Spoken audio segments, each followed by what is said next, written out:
Extreme Fighting Heavyweight Super Fight Champion, Stephen. Yeah, Super Fight Champion. Nice belt displayed by our Hooters ring girl there. Mark Coleman sitting cage side next to the belt. Minotaur's coming out punching. He took a right hand, though. Horn's been in with some great fighters. He's been in with Frank Shamrock, Ebenezer Fontes Braga from Brazil. He's fought in rings. He is an Extreme Challenge champion. I tell you, I do not think this is where Horn wants to be with a grappler the caliber of Minotauro. But I tell you, Horn is an accomplished fighter, and he's shown a great guard in the past. It's going to be interesting to see how this ends up. Oh, the up kick. Minotauro will look to pass the guard here.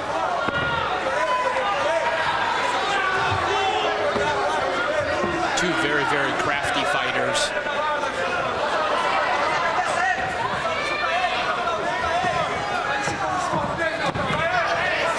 And he does, only to have himself taken back into the half guard by Jeremy Horn. Jeremy Horn doing a nice job playing guard there.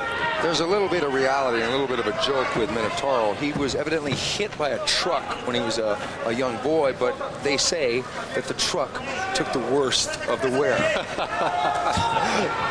We've all heard all about it, let me tell you. He's a shooting star for the Abu Dhabi tournament in the year 2000. He's an excellent grappler.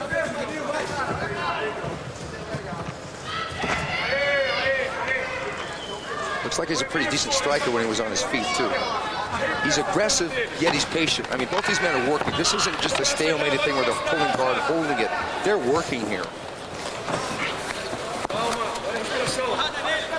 Horn doing very, very good by getting Minotauro back in his guard. And he's keeping him honest with that up kick, because that thing he's circling it around, keeping it away till Minotauro can't grab it. It's probably going to be hard for him to land that kick on the chin of the standing Minotauro. He tries a Sakuraba move. A flying stomp. That's a new one for World Extreme. But that is a legal technique here in World Extreme Fighting. Mr. Sakuraba in Pride sort of patented, a little ground and pound. He sort of patented that flying stomp move. I've seen him employ that on several instances, Stephen. You're right. If that was to be trademarked or patented by any fighter, I think it would be Sakuraba. Yes, Mr. Kazushi Sakuraba, arguably the best middleweight fighter around. Arguably the best fighter in the world, pound for pound, Stephen. The ground and pound action. Jeremy's staying back far. Jeremy's chipping away, but Minotauro is the aggressor here. I tell you, Tim, this is sort of the opposite relationship I thought these two might have in the fight. Most definitely. I know me and you talked, Wade, about what we thought would happen and could happen, and very good display of Brazilian Jiu-Jitsu skills here. We have a restart to standing by our referee, Kip Kohler. Nice low kick by Horn. He's got good defense against the punches there. I talked to Nogueira about this fight at length on several occasions, and Minotauro said he would be happy to strike with Horn or grapple with him. So I think he's coming out here knowing that he'll go one way or another with him no matter what. Jeremy using the cage there to defend the tackle. Somebody's bleeding. Jeremy's chipping away with those elbows. I cannot see who's bleeding here. It looked as though the mouth of Horn may have been bleeding, but it's hard to tell. Looks like there's a little bit of blood of Minotauro's forehead area, left brow. I can't see that from my perspective here, Tim, but you may be right. Now I noticed that Minotauro has a little bit of a scar under his right shoulder blade. I wonder if that was where the truck hit him. Minotauro will tell you that that's where 100 men attacked him with machetes, and that's his only scar. But as Minotauro passes to the side mount here. He's got the side mount, but Jeremy Horn is still aggressive from the bottom with elbows. Very calm. Horn, knowing that he's been here many, many times against many great fighters. I tell you, Tim, and taking a look there, I think you're right. I think over the left eyebrow to left forehead area of Minotauro Nogueira, there may be a cut. We'll have to see whether that plays into this fight at all. Most definitely. Minotauro is getting off real high on that side note. And this has a wearing effect. He's cooking Horn to a certain degree right now. Nice reversal by Horn. That was beautiful. Reversal by Horn. Horn's got to capitalize. Oh, Minotauro turned it right back around again. That was very technical.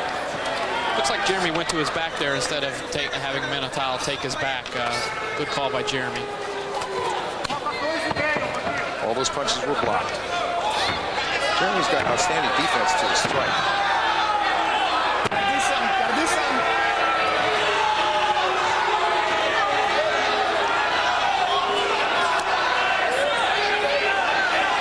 We hear some boos from the crowd, but people that follow the Brazilian Jiu-Jitsu sport and this sport, you know, this is a very exciting matchup here. A lot of technique, a lot of tactic here and strategy. I agree with you, Tim.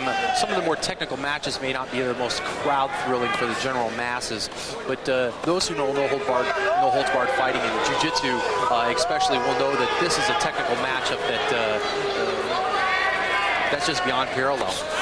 One of the things that I've noticed over the card so far is that most of the fighters are grappling-oriented because, with the exception of Renato Babalu, there hasn't been a lot of effective striking. There has been busy striking, but they haven't hurt anyone with a strike. I tell you, Stephen, I'd have to agree with you. I thought Roman Woodberg came out and was a pretty good striker, but again, he was just as happy to go to the mat. So it's an interesting mix. He had reputed to have great, devastating strikes, but Ruas, maybe it's because he was talented, did neutralize that. And here, these gentlemen are just basically throwing their strikes just to not stall, but they're not trying to do damage with their strikes.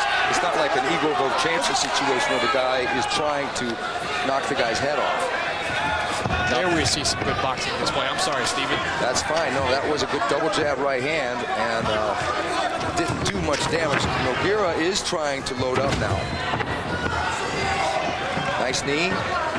This may end up to be a striking match because the jiu-jitsu seems to be fairly even on the ground so far. Exactly, Stephen. And I saw a good left elbow by Jeremy. Nice combination of hands there, Tim, and you're right. There was a nice elbow. Nice elbow. Great left elbow by Horn. That was a nice short little turnover on the left elbow. I tell you, right elbow. Beautiful. Horn employing some Muay Thai techniques there, Stephen. Horn is really closing well on the end of this. He's just turning those elbows right over. Minotauro doesn't seem to have a defense for them in close, so he stays far. Minotauro does have the reach advantage here. Oh, Horn comes raging in with a good three-punch combination. And Horn shoots in. Uh-oh. He doesn't want to give up his back to this man. Not really sure why he did that, Wade. He seemed to be pretty successful with his boxing. I'm not sure. I agree with you, Tim. I think that Horn, being the smart fighter that he is, he may have known that the end of the round was approaching there, and rather than get into a last-minute flurry where Rodrigo could steal the round, he may have taken that shot just to neutralize it. I think Horn stole the round. What do you think, Tim?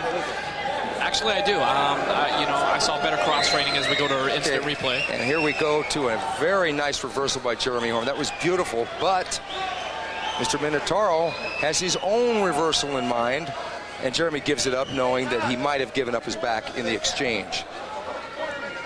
Okay, Horn comes in raging with a 1, 2, 3-punch combination. The right hand did the most damage.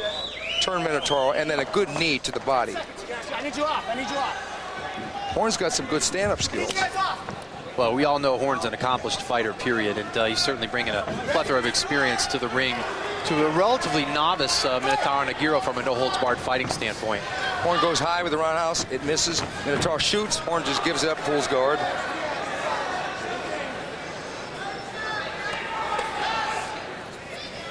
In a 3 8-minute round fight, conditioning definitely is a factor.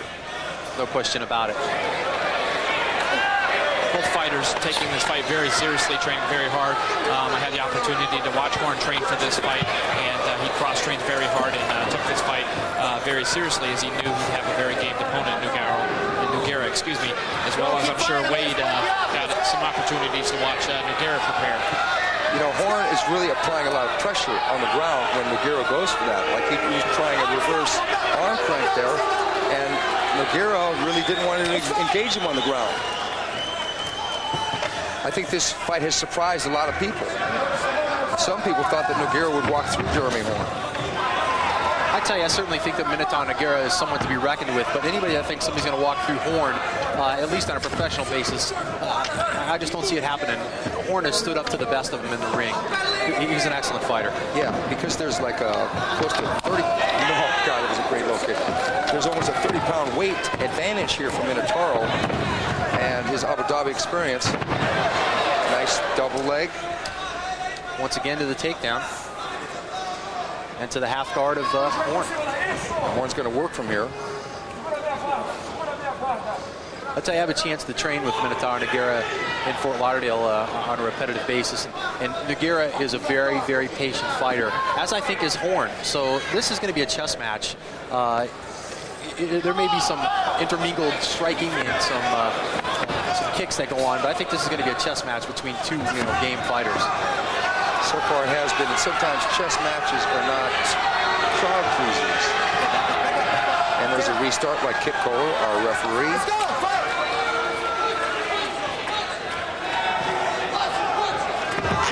Still approximately 6 minutes to go left in the round. Anything could happen. Oh, beautiful high roundhouse by Jeremy. Partially blocked by Minotauro, but he goes low again. Minotauro shoots again. He doesn't want to stand up with Horn. That's become obvious. Yes, you're absolutely right, Stephen. Which makes sense. Stephen, Tim, I have a question for both of you. If this fight does go to the card, with Horn having the name and the reputation and the experience that he does, do you think it's difficult for the judges, so I'm sure would not be biased, but do you think it's difficult to go against the Jeremy Horn in a decision? That's an interesting point, but I think that the judges here, because one of them is from Japan, two of the other ones are from statesides. I don't think that will necessarily be a factor. I don't think there's going to be a hometown thing. Yeah, I understand. I understand exactly what you're saying. I think that as in any sport, basketball, underneath the boards, the big name players get a little more leniency in what they're allowed to do and the body that they're allowed to put on their opponents. Jeremy Horn's a likable guy, so any judge or anybody would hate to score against him. But we're here in neutral grounds, here in Rome, Georgia. Neither fighter being from here, so I believe we'll see a good decision by the judges if it was happened to go close to that. It looks like Jeremy is defending the mount fairly well, but Minotauro is kind of cooking him a little bit. But Horn spins out and gets guard. A little tap there by Minotauro. Minotauro can't solve this mystery, though. I'll tell you, we've seen an excellent display of ground skills by Jeremy Horn. In a defensive way, he's kind of controlled the fight. Goes for the big left hook there. Nogueira respond with his own. Oh, nice high kick by Horn. That was beautiful. And Horn shoots. We'll see Jeremy roll to his back here. That was a nice high kick. If it had a little more oomph on it, maybe he would have knocked it down. But it did more to stun, maybe embarrass him. I tell you, as in most fights, you see Horn's confidence beginning to increase as the fight goes on. I don't think Horn wants to play this game from this position with this man. If he sinks the other leg hook in, it's going to be difficult for him because it's a big man on his back. Horn does spin out. Exactly. He spins out. Good move by Jeremy. Now we're back in the stalemate, down and up position. I expect a restart any moment. There it is.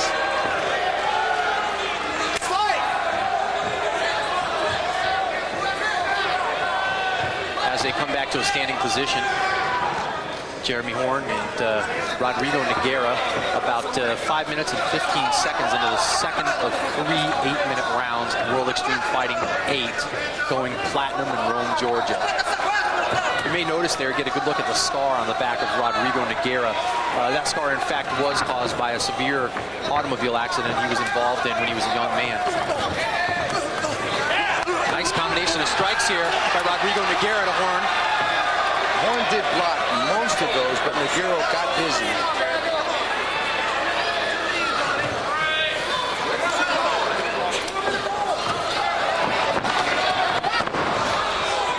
And he dumps Jeremy down, but then Jeremy grabs his leg, and we're back into a stalemate.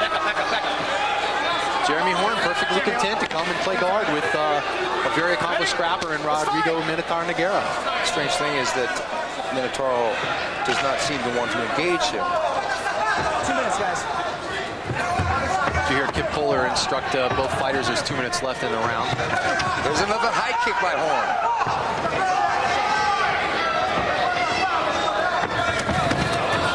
Goes for the shoot, goes for the single. Nogueira sprawls back. Nogueira's got a clean opportunity at a left knee here to the body. Whether he'll take it or not. Well, you're absolutely right, Stephen. You see Jeremy Horn blocking the knee that could come to his head as they were in the position, which left an opportunity for Nogueira to bring about a left knee to the body of Horn. Nonetheless, they come into a guard position again.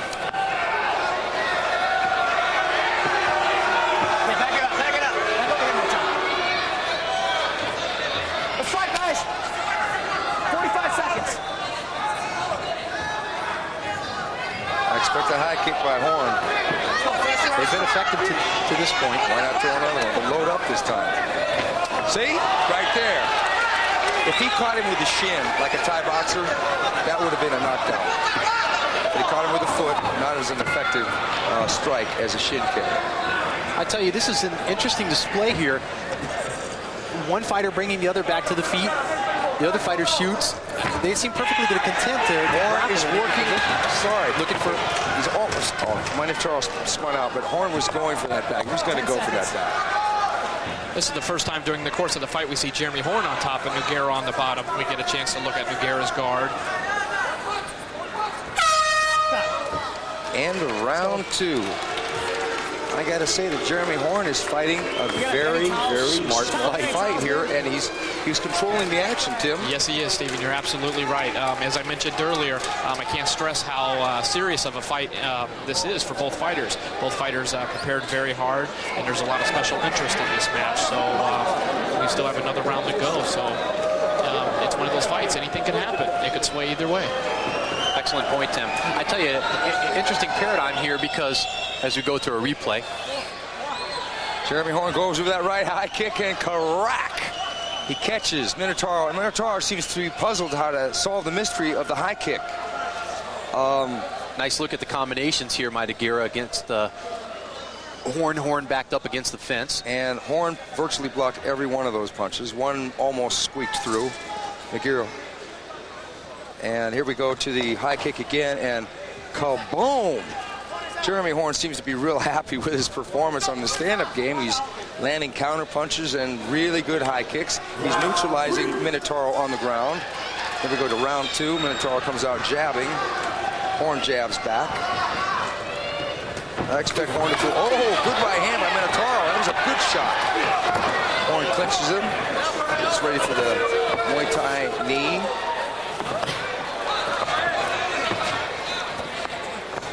And a single, Horn gives it up. Goes right to the mat. I tell you what I started to touch on earlier, Stephen, is that you don't obtain a 37-4-4 record in this day and age of no-holds-barred fighting by being a stupid fighter or by doing reckless things in the ring. And Jeremy Horn is certainly one of the most accomplished no-holds-barred fighters in the game today. Interesting paradigm as Rodrigo Nogueira advanced to the quarterfinals of the rings. He was one of the last 4 left in the rings A bracket, and Horn lost the bout early. Many felt if that bout was a no-holds-barred fight that Horn would have won that fight no problem, but the rings limit striking on the ground, which is certainly one of Horn's advantages. That's a very good point, Wade. You're absolutely correct. Yeah, it is, because Horn has displayed some striking skills in this match. Good low kick, for instance. Nogueira throws his own low kick, but it didn't have as much groove on it. I expect Horn is going to go low, low, low, then high again. He's going to throw the high kick again. And see it coming. Nogueira's got his hands down by his chest. And Horn knows he's going to throw the high kick. He's going to fake the right hand.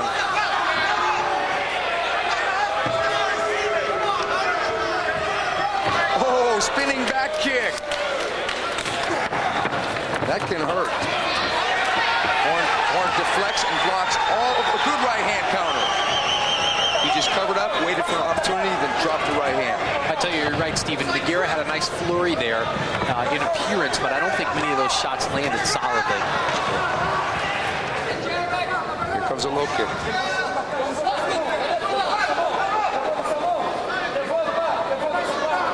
The problem with a lot of fighters when they're standing is that they'll show their kick before they do it. They don't throw the jab before they throw the kick. They just throw the kick, and many times the other fighter can just move back.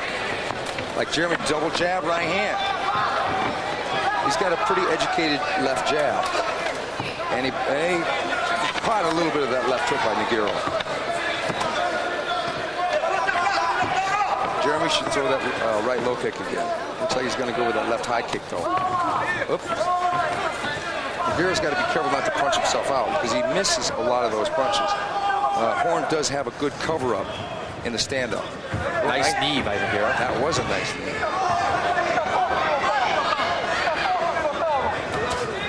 Looks like Jeremy's wanting to catch a second wind here. It's going to be a boxing match here. Once again, back to the overhook underhook position.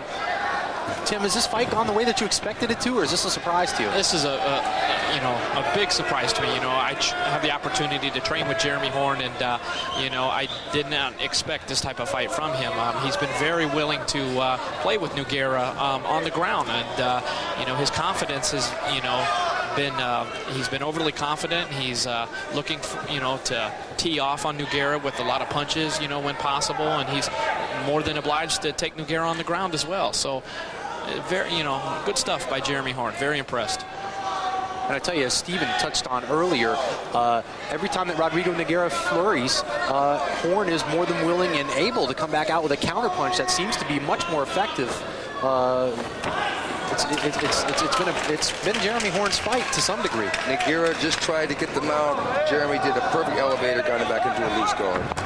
Nogueira he lands a little punch there. He's getting busy. This fight has so much for the different fans of No Holds Barred.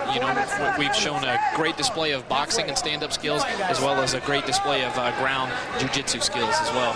I tell you, these are two mixed martial artists, Tim, and that's what the sport has become, as Stephen touched on earlier. Absolutely, Wade. It's going to be interesting to see Jeremy Horn's high kick and high kick, let's say by Pele, the difference of the power, if it so happens to play a factor when he fights Miletich.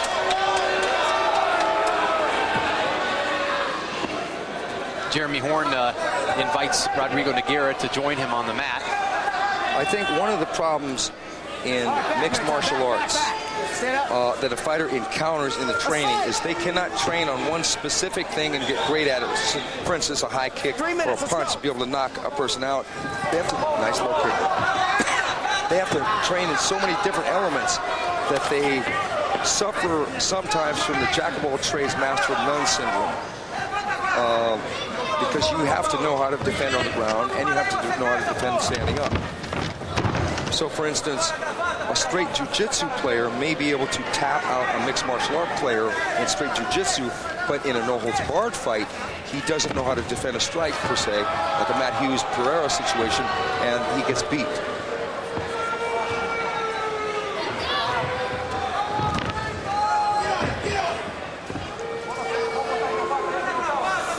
Coming from a striking and kickboxing background, Stephen, have the kicks of Horn been effective so far? Actually, not to any large extent, no, because he doesn't have as much power as, let's say, a K1 fighter or something. But the thing is, he's scoring points, and the low kicks probably going to have more effect than the high kicks. And it's frustrating to a fighter when you're getting kicked in the face. It throws you out of your game plan because you know that the judge is going to say, "Hey, that's a big time score." Stephen, do you think that Jeremy Horn has imposed his game plan in this fight? Absolutely. He's totally imposed his game plan. Minotauro has attempted to impose his game plan, but Jeremy Horn, in a way, has shut him down. I would have to agree with you to some degree, Stephen. It was interesting, a comment that you made earlier was that if only by defense, Jeremy Horn has controlled the pace and neutralized Nogueira.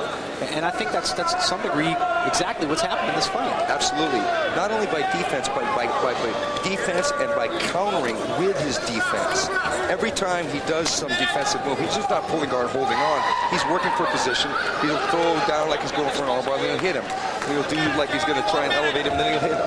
He'll do something, and then he'll hit him. Just with a little tap. These aren't devastating blows, but they are enough to distract and to go to the judge. The judge is saying that's a strike and it's a score. Exactly. Okay, 30 seconds left. I think Horn has got the fight under control. The judges may not see it that way, but I see that he is controlling the fight. It looks like he's got on his way to a victory. Coming down to 20 seconds left. I tell you, he has controlled the fight. I would not be surprised to see this go to overtime, though, Stephen. I think from the standpoint of the judges' view so far, as we see a mouthpiece drop out there. Yeah, that knee knocked the mouthpiece right out of Minotauro.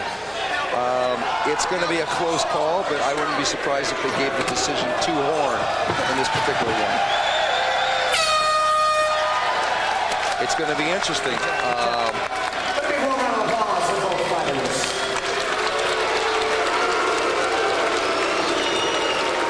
It's going to be interesting.